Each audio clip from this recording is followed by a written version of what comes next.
It's Bourbon Bill, and tonight, a very special episode. We're diving into a brand never before featured on this channel, and that looks dark, rich, and delicious.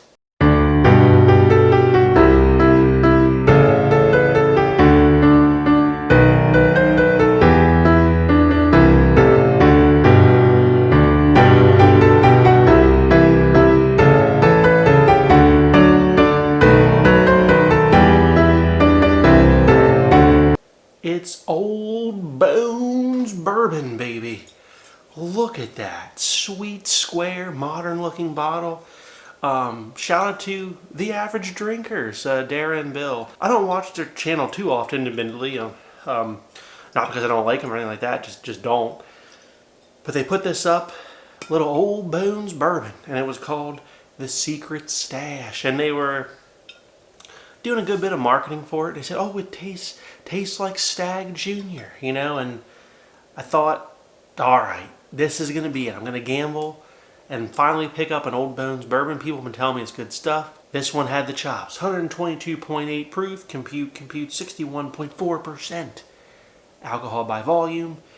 10 years old, but here on the side we see it's actually 10 years and 4 months. So it's even older than 10 years. And most importantly, can we get a load of this color?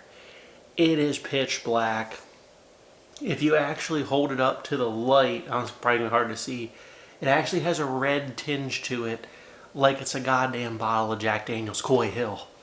Okay, whenever you see a bourbon this dark, that's not Texas whiskey or some odd Texas bullshit like that, and it's so dark that it's almost red in color, you almost immediately buy it. You almost immediately buy it because that's the hallmark of a short barrel, better concentration of flavors, blah, blah, blah, blah, blah. So, did Bill and Dara steer us wrong? I don't know. We're going to find out tonight. But judging by the color, I'm going to say no. I forget the price on these bad boys exactly. I want to say like $90 hair, somewhere in there. I could be wrong about that, but it was somewhere in that ballpark. Now, I will give them credit. These tater stickers kind of peel right off. So we can actually still see the details that says distilled in Lawrenceburg, Indiana. So, and the stickers go right back on. So we know it's MGP. Okay, so there we go. Now, going to be a little bit of a shorter video just because it's towards the end of the year. I'm trying to cram in things that are gonna probably make top 10 bourbons of the year, if that's a spoiler alert. So, had to get this review in. Can we just look at this color in the glass? Oh my gosh. Oh my gosh. Alright, let's give it a nosy. Good Lord. Good Lord, does that smell good. It's got a cherry cola note on it like Buffalo Trace. It's got like this burn char note. There's like fudge, toffee, like a little bit of tobacco. Just barrel char for days. And underneath that barrel char is like a faint cherry cola note that is very reminiscent of a Buffalo Trace profile. There's so much brown butter and darkness here. Gosh, that smells delicious. The oak's here too, but it's a prominent sharp oak. It's not like this 18-year-old well-aged sweet oak that you're gonna get on like super high-aged stuff, but there is oak here. It's just in a little bit of a different form. Down the hatch. Good Lord. What a hitter. What a hitter. Oh man. A++,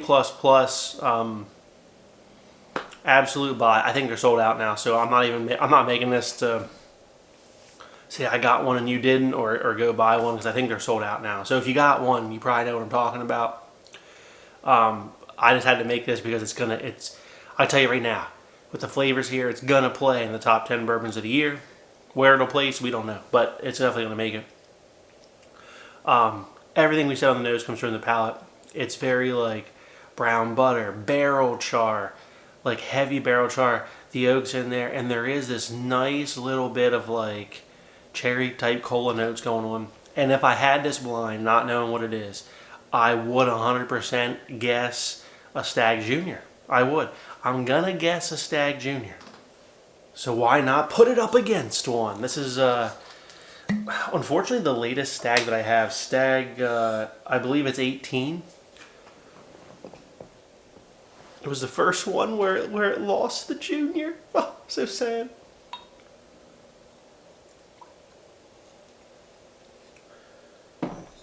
So this one was 131 proof, compute, 65.5% alcohol by volume.